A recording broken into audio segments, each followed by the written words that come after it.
아담과 하와는 하나가 되었을 때, 온전한 한 몸이 되었을 때, 온전히 연합되었을 때 그들은 벌거벗었으나 두렵지 않았습니다.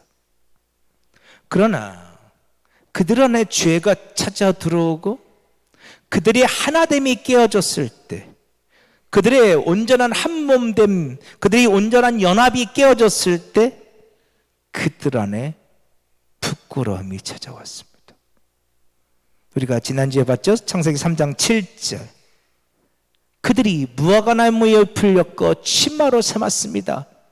그러나 그것이 그들의 부끄러움을 가려주지 못했습니다. 무화과나무 잎은 인간의 어떠한 인간의 어떤 행위들을 상징하고 있다고 말씀드렸어요. 자, 우리 이사야 64장 한번 찾아볼까요? 구약성경 1046쪽이에요. 1046쪽 이사야 64장 6절. 이사야 64장 6절.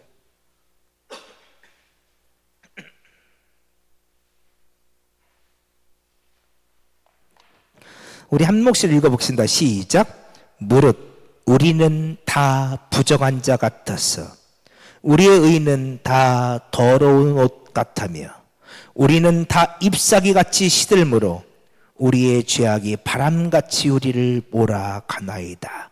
아멘. 우리는 다 부정한 자예요. 우리의 의는, 사람의 의는 더러운 옷이에요. 그거 입고 있다고 해서 그게 가려지는 게 아니란 말이에요. 우리는 다 부정한 자이고 우리의 의는 다 더러운 옷이, 그 사람의 의는 다 시들어버리지.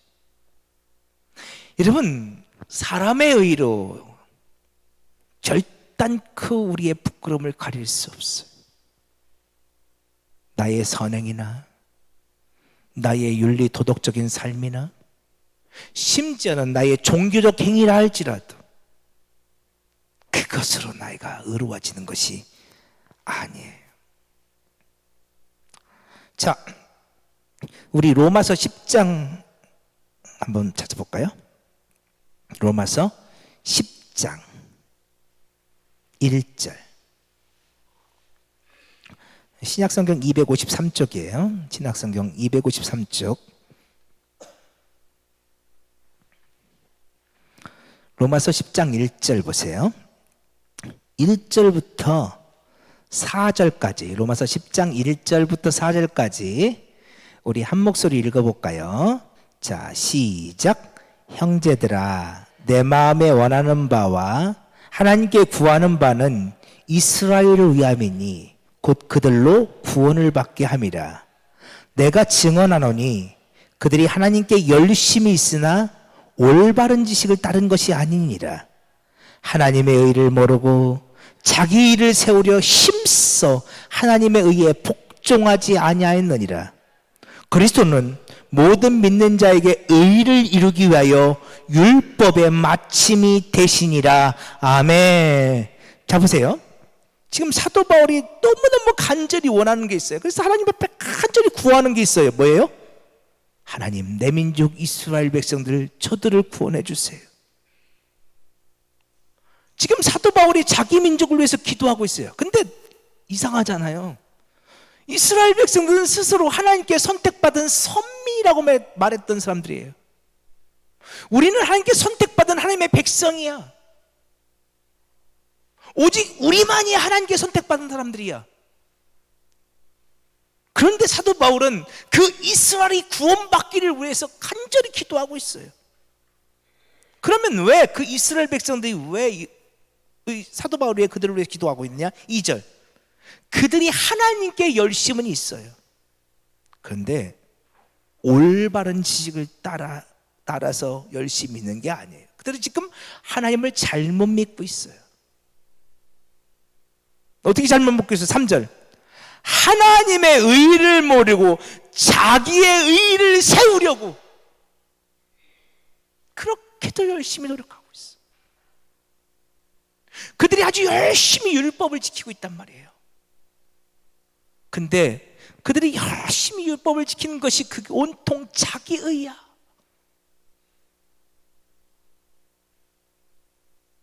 내가 열심히 율법을 지켜서 내가 구원받는 게 아니에요. 믿음으로 구원받는 거야. 하나님의 의, 십자가의 그 은혜로 오늘 우리가 구원받는 거야. 예수 그리스도 오신 십자가의 보혈 오늘 믿음으로 말미암아 우리가 구원받는 것인데, 그 하나님의 의는 모르고 자기 의를 세우려고 아주 열심히 노력하고 있어요. 그러면서 그들은 하나님의 의에 복종하지 않아요. 이게 사도 바울의 안타까움이에요. 그래서 4절, 그리스도는 모든 믿는 자에게 의를 이루기 위하여 율법의 마침이 되시니라. 여러분, 이게 무슨 뜻이에요? 그리스도는 모든 예수 그리스도를 믿는 자에게 의를 이루시기 위하여 율법의 마침이 되셨다. 자, 좀 앞으로 가볼까요? 로마서 8장 3절 보세요. 자, 로마서 8장 3절.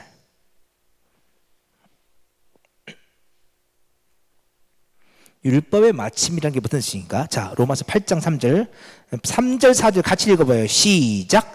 율법이 육신으로 말미암아 연약하여 할 수 없는 그것을 하나님은 하시나니 곧 죄로 말미암아 자기 아들을 죄 있는 육신의 모양으로 보내어 육신의 죄를 정하사 육신을 따르지 않고 그 영을 따라 행하는 우리에게 율법의 요구가 이루어지게 하려 하심이니라. 아멘. 자, 보세요. 율법의 요구가 있어요. 율법은 오늘 우리에게 무엇을 요구하냐면요, 율법은 오늘 우리가 다 지켜야 돼요. 613가지의 율법이 있대요. 근데 그 613가지에서 파생되어져 나온 미드라시, 미시나, 탈무드, 이런 율법의 그 법칙들이 있거든요.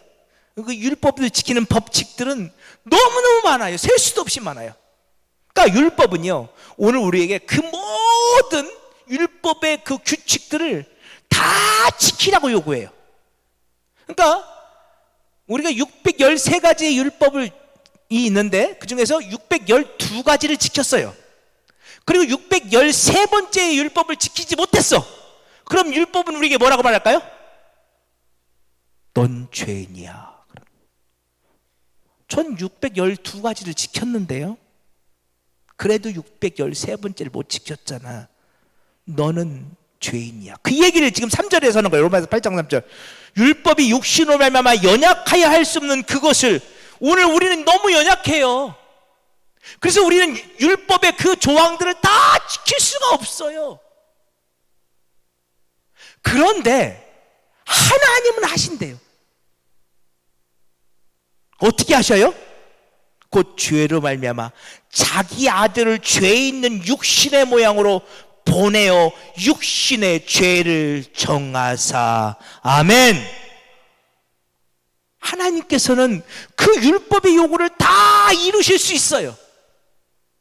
그런데 어떻게 그 율법의 요구를 다 이루셔 가셔요? 하나님께서 자기 아들을 죄 있는 육신의 모양으로 보내어 그 육신의 죄를 정하사.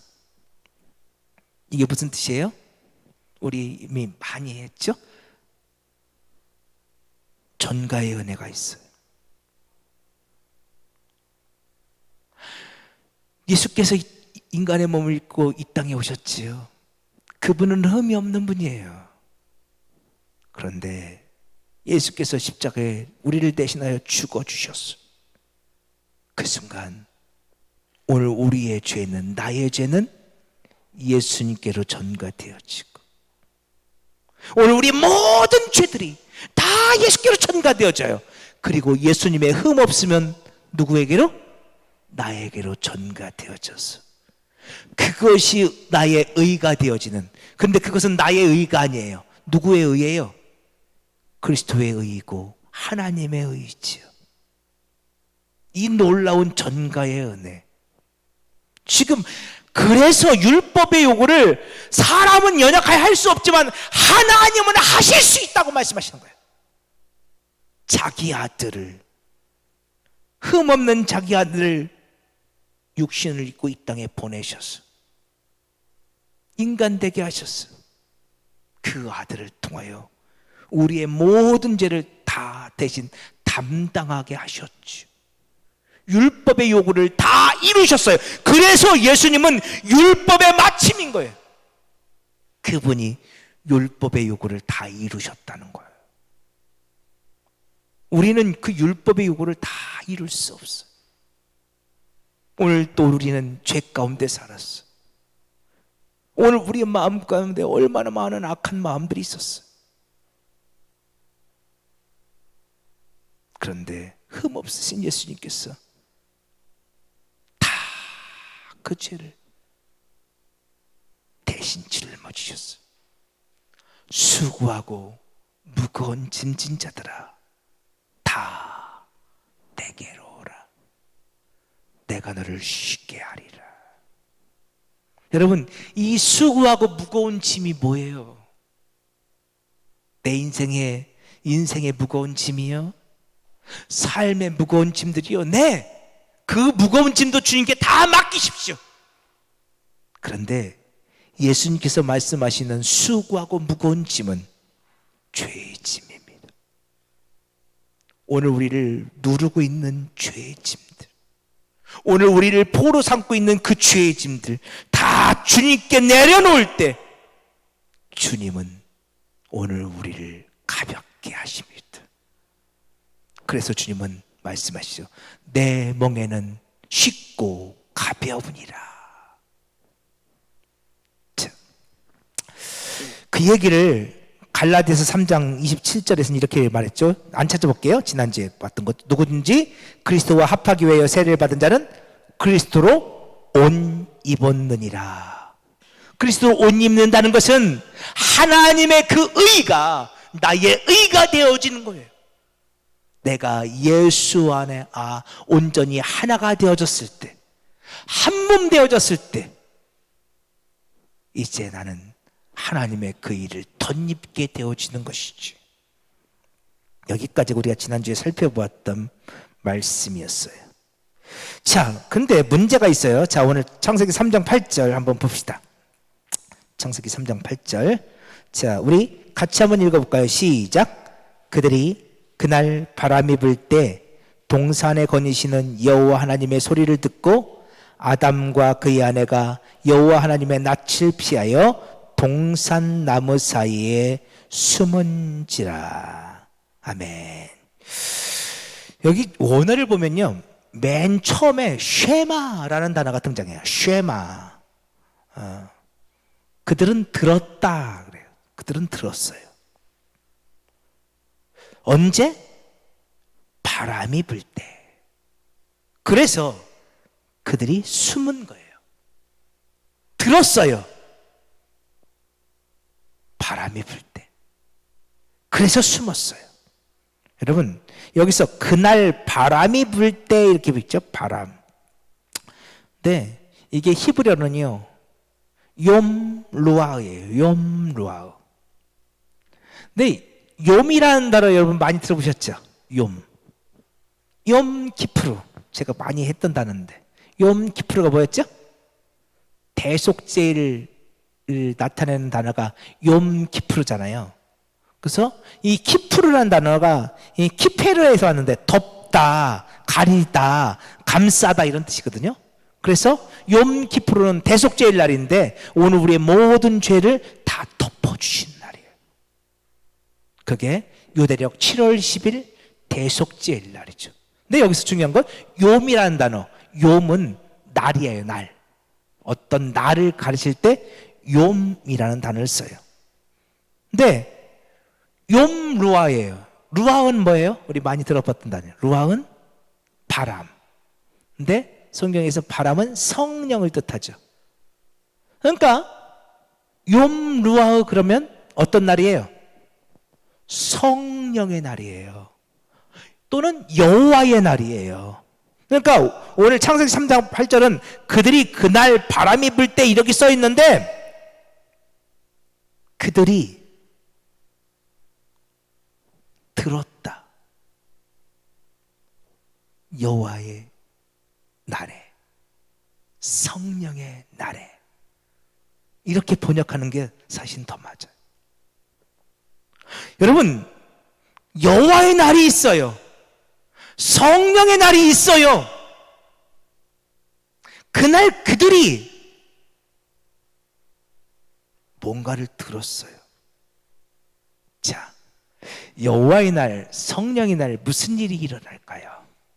성령이 임하시면 오늘 우리 안에 무슨 일이 일어날까요? 이미 우리 많이 보았던 말씀인데 다시 볼게요. 요한복음 16장 7절. 자, 보세요.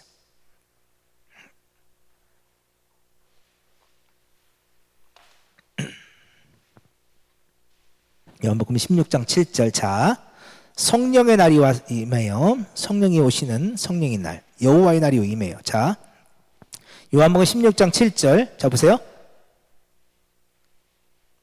그러나 내가 너희에게 실상을 말하노니 내가 떠나가는 것이 너희에게 유익이라. 내가 떠나지 아니하면 보혜사가 너희에게로 오시지 아니할 것이요, 가면 내가 그를 너희에게로 보내리니. 성령이 오실 거예요. 성령의 날이에요. 그날은 성령이 오시는, 성령이 임하시는 성령의 날, 여호와의 날이에요.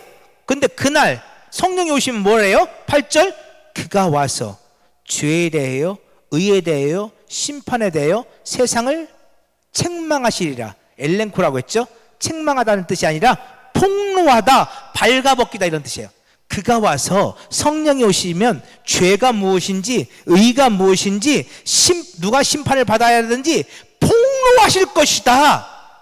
여러분, 성령의 날, 성령이 오시면 뭘 하신다고요?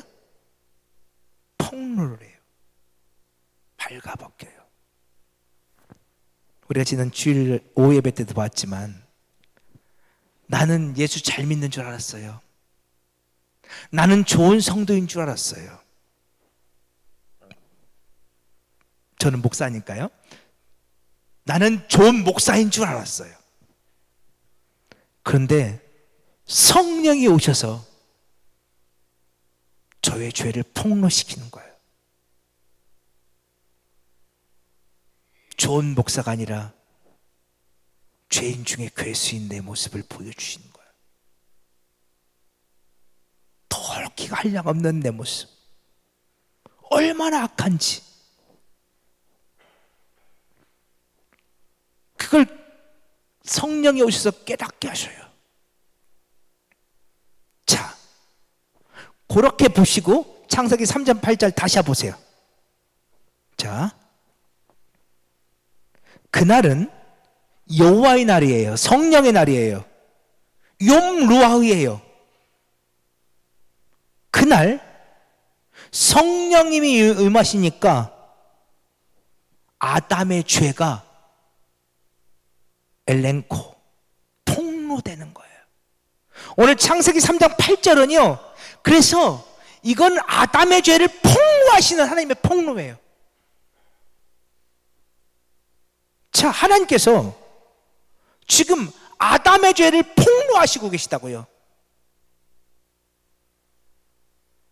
자, 그렇게 성령이 임하셔서 성령께서 아담의 죄를 폭로하실 때, 자, 우리는 어떻게 해야 될까요? 여기서 중요한 건 이거야. 성령께서 내 죄를 폭로하실 때 우리는 어떻게 해야 될까요? 아담처럼 숨어야 할까요? 아니면 베드로처럼 도망가야 될까요? 아니면 하나님께로 나아가서 회개해야 될까요? 어떻게 해야 될까요? 성령께서 오늘 우리의 죄를 폭로하실 때, 지금 하나님께서, 성령께서 아담의 죄를 폭로하고 계시다니까요. 욤루아우, 그날은 성령이 임하시는 날이었고 성령께서 오셔서 아담의 죄를 폭로하시는 날이었어요. 아담은 숨어버리죠.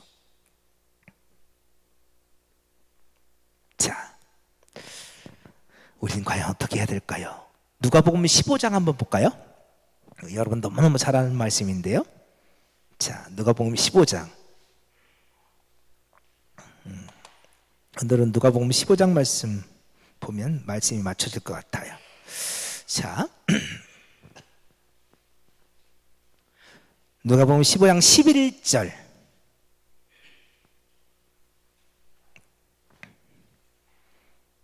자, 제가 읽어볼게요. 누가복음 15장 11절부터요.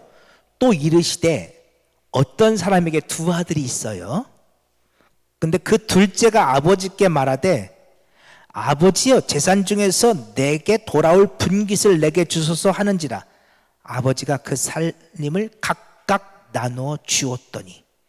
여러분 이 말씀 이해하시죠? 그런 말씀 들어보셨나요? 이스라엘은요, 아버지가 돌아가시기 전에는 절대로 재산을 상속해 주지 않아요. 그러니까 만일 아버지가 멀쩡히 살아계신데 아버지, 당신의 재산을 제게 상속해 주세요라고 말하는 거는 아버지 빨리 돌아가세요라는 말이에요. 이스라엘 사람들은 그렇게 받아들여요. 그러니까 지금 이 둘째가 아버지의 재산 중에서 내게 돌아올 분깃을 내게 주소서라고 말하는 건 아버지 빨리 돌아가세요 이런 뜻이에요. 이 둘째, 우리 흔히 말하는 탕자죠. 이 탕자는 아버지보다 뭐가 더 소중해요? 돈이 더 소중해요. 근데 아버지가 아무 말도 하지 않고 탕자에게 유산을 나눠줘요. 그래서 13절, 그 며칠이 안 돼요. 둘째 아들이 재물을 다 모아가지고 먼 나라에 가 거기서 허랑방탕하여 그 재산을 낭비하더니 다 없앤 후 그 나라에 크게 흉년이 들어 그가 비로소 궁핍한지라. 가서 그 나라 백성 중 한 사람에게 붙여 사니 그가 그 들로 보내어 돼지를 치게 하였는데, 이 탕자가 재산을 다 탕진했어요. 근데 나라마저 흉년이 들었어요. 너무너무 궁핍하게 되었어요. 그랬을 때 이 탕자가 친구를 찾아갔는데 그 친구가 이 탕자, 이 둘째 아들에게 뭘 시켰다고요? 돼지를 치게 시켰어요. 여러분, 이스라엘 사람들은요 절대 돼지고기를 먹지 않습니다. 돼지는 부정한 짐승입니다. 지금도 안 먹습니다. 물론 이스라엘에 가면 돼지고기를 구할 수는 있습니다. 어렵게. 외국인들을 위해서 파는 데가 있어요. 어렵게. 그런데 안 먹어요. 지금도요. 부정한 짐승이에요. 근데 이 탕자가 이 부정한 짐승인 돼지를 치고 있다. 이건 무슨 뜻이냐면요, 탕자 너, 둘째 아들 넌 부정한 자야. 넌 더럽기가 하려고 하는 자야. 낙인 찍히는 거예요. 지금 온 천하에 이 둘째 아들, 이 탕자의 부정함이 폭로가 되는 거예요. 이 사람 좀 보십시오. 여러분, 이 사람 좀 보십시오. 아버지가 멀쩡히 살아있는데 아버지의 재산을 다 가져다가 허랑방탕한 삶을 살다가 그걸 다 탕진한 부정한 자입니다. 더럽기가 한량없는 자입니다. 여러분, 이 사람 좀 보십시오. 이 사람은 돼지와 같은 자입니다. 지금 세상 가운데 이 아들을 폭로시키고 있는 거예요.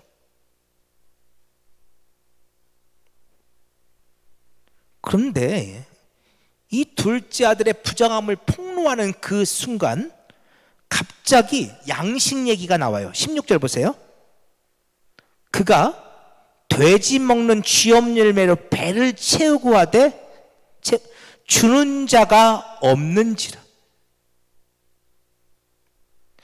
여러분, 돼지가 먹는 쥐업나무 열매예요. 돼지의 양식이에요. 이건 세상에 썩어질 양식을 상징하고 있죠. 먹어도 배부르게 못할 양식, 육신의 양식이에요. 여러분, 그 육신의 양식, 세상에 썩어질 양식으로 이 부정한 탕자가 정결하게 될 수 있습니까? 불가능하죠. 그렇죠? 그래서 쥐엄 열매로 배를 채우고자 하되 주는 자가 없었다. 이 탕자는 그 쥐엄나무 열매 갖고 안 돼요. 그건 먹어도 배부르지도 않아요. 그게 영혼의 문제를 해결할 수 없다고요.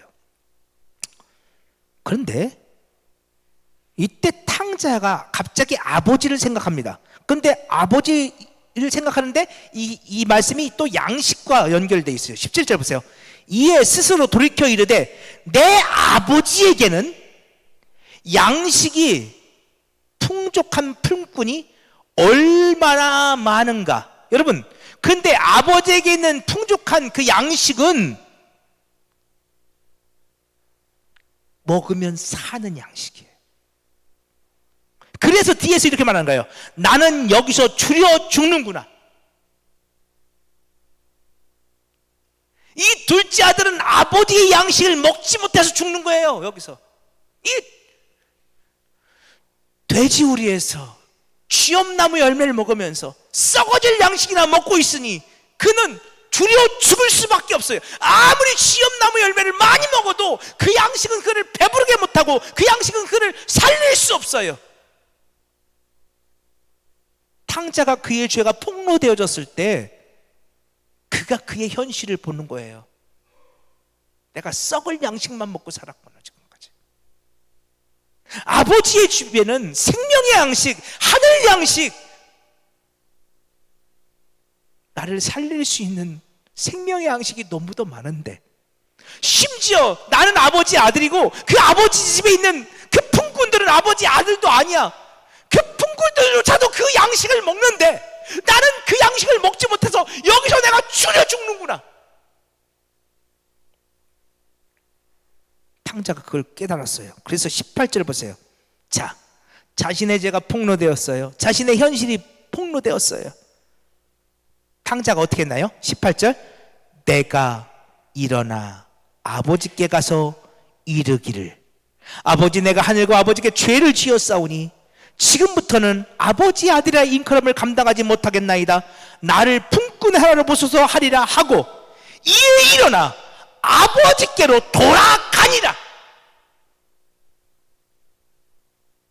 이 탕자는 자신의 죄가 폭로되었을 때 그가 어떻게 했다고요? 아버지께로 돌아옵니다. 그런데요, 예수님의 이 이야기는 지금부터가 진짜예요. 진짜 예수님이 하고 싶었던 이야기는 25절부터예요. 자, 마다들은 밭에 있다가 돌아와 집에 가까이 왔을 때 풍악과 춤추는 소리를 듣고, 여러분 지금 탕자가 돌아올 때 그날도 마다들은 어디 있었다고요? 친구들과 술 먹고 노름하고 놀고 있었나요? 아니요, 그날도 밭에 있었습니다. 그러니까 이 마다들은 하나님께 대한 열심이 있는 자입니다. 율법에 대한 아주 열심이 있는 자입니다.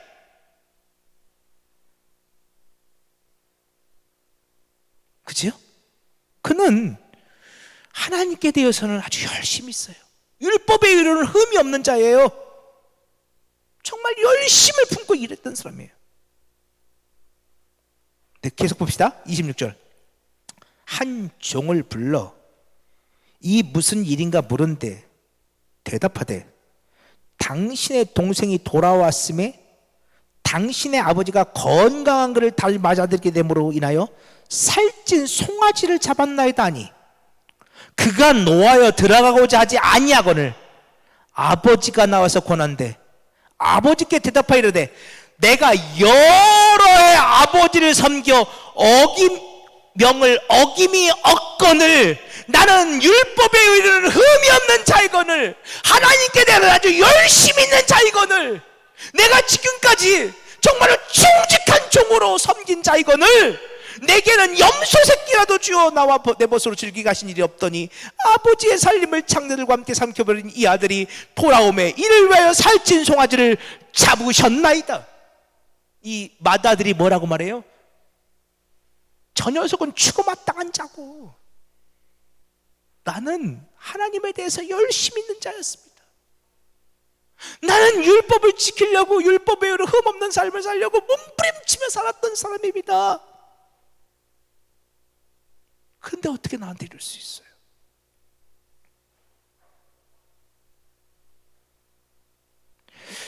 여러분, 그런데요, 정말 이 마다들은 율법에 의로 흠이 없는 자였을까요?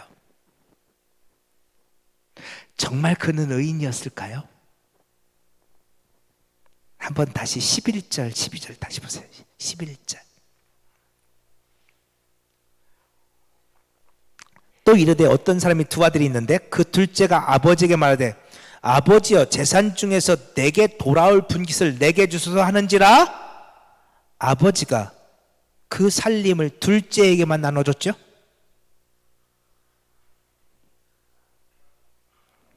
각각 나눠줬죠. 그러니까 맏아들이 둘째 동생이 그 유산을 받을 때 받았어요, 안 받았어요? 받아야 돼요, 안 받아야 돼요? 그거 받으면 아버지 돌아가세요라는 뜻이라니까요. 지금은 왜 그렇게 화가 나요? 이 맏아들이 이렇게 화내는 이유가 뭐예요?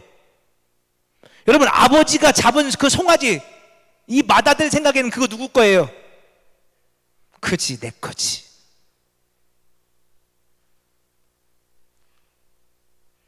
여러분, 유대인들의 상속법은요, 장남이 3분의 2를 가져요. 차남이 3분의 1을. 언제나 장남이 2배예요. 저도 장남인데 좀 괜찮은 것 같아요.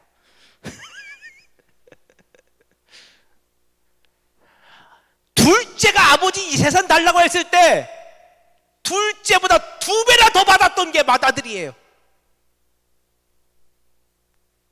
무슨 얘기인지 아세요?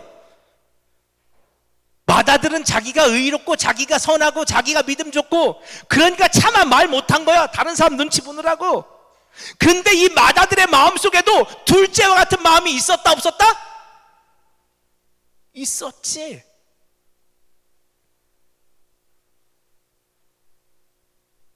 있었지. 아버지 생각 안 했죠? 각각 받았다니까, 각각.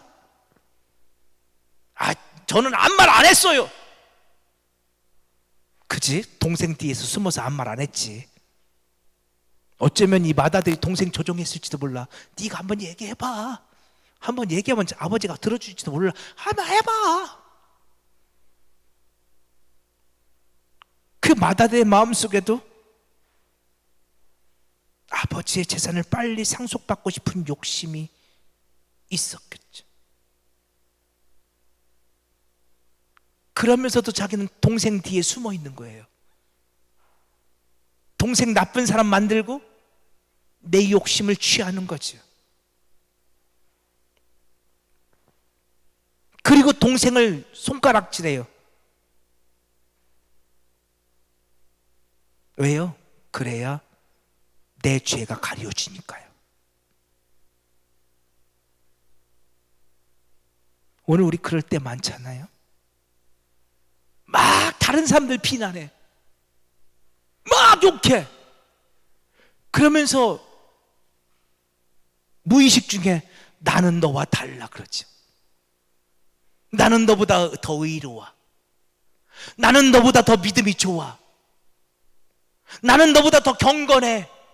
다른 사람을 막 비난하면서 무의식 중에 그런 말을 하죠. 우리는 네 맏아들이 지금 동생을 막 비난하면서 나는 저 동생과 달라요. 근데 지금 성경은 이 맏아들의 죄를 폭로하고 있는 거예요. 너도 동생과 똑같잖아. 네가 정말로 아버지를 생각해? 그러면 지금 아버지가 살찐 송아지, 여러분 왜 살찐 송아지예요? 재물이에요, 재물. 이 살찐 송아지는 재물이라고요. 그리고 이 살찐 송아지는 아버지 자신이에요.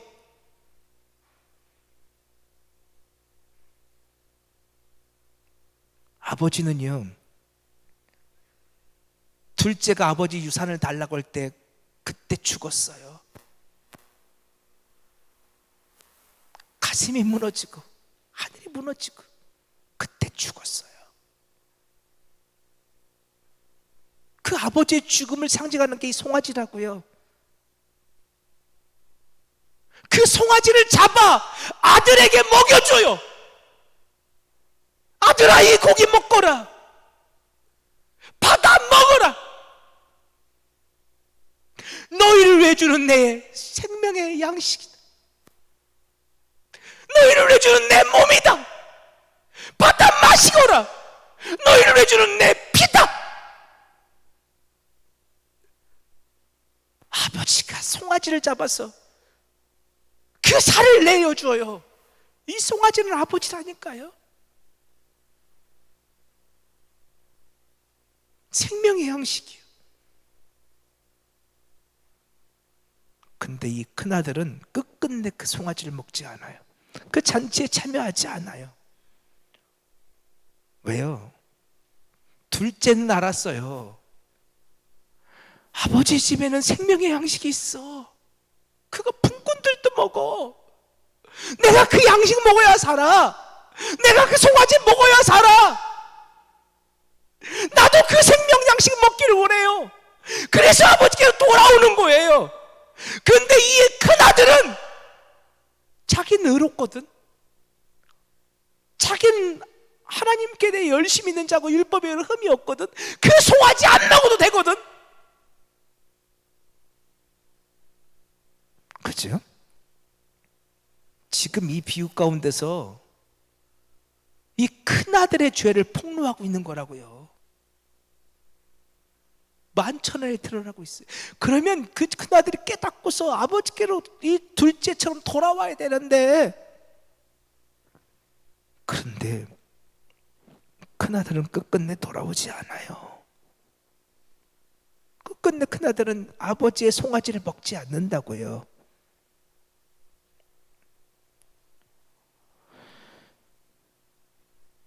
지금 예수님의 이 비유는, 이 탕자의 비유는 그 큰아들을 폭로하고 있는 거예요. 근데 오늘 그 큰아들이 오늘 저와 여러분일 수 있다는 거예요. 나는 지금까지 부여자를 감리교회 수십 년을 다녔고, 나는 지금까지 몇십 년 동안 목사로 사역을 했고, 나는 장로로 부름받아서 장로로 안수받아서 지금 수십 년 동안 장로로 서약을 했고, 그러니까 나는 단 한 번도 교회 공동체를 떠난 적도 없고, 늘 주일 되면 늘 교회 와서 섬겼고 헌신했고 충성했고, 그거 다는 율법의 의로 흠이 없는 자죠. 내가 죄인이라는 것을 생각을 못해요.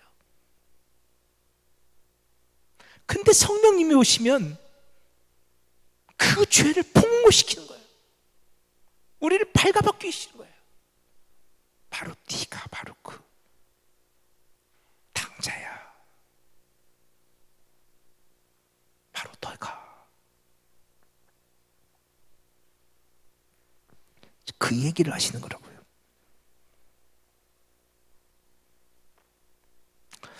오늘은 여기까지만 봅시다. 지금 하나님께서 아담의 죄를 폭로하고 계셔요. 근데요, 다시 한번요, 마귀는요, 우리를 발가벗길 때 우리에게 수치와 모욕을 주고 우리를 죽이려고 발가벗겨요. 근데 성령님께서 우리를 죄를 폭로시키는 거는요, 우리를 살려내고 우리에게 생명을 얻게 하시려고 우리를 폭로시켜요. 창세기 3장은 그 얘기를 하고 있어요. 그러니까 여러분, 성령께서 오늘 우리를 만지시고 성령께서 나의 모든 죄악들을 폭로하실 때 도망가지 마세요. 숨지 마세요. 그분 앞으로 나아가세요. 그리고 여러분의 죄를 고백하세요. 그러면 그분께서 여러분의 모든 죄를 다 덮어주실 거예요. 그게 은혜예요. 그 얘기는 다음 주에 합시다.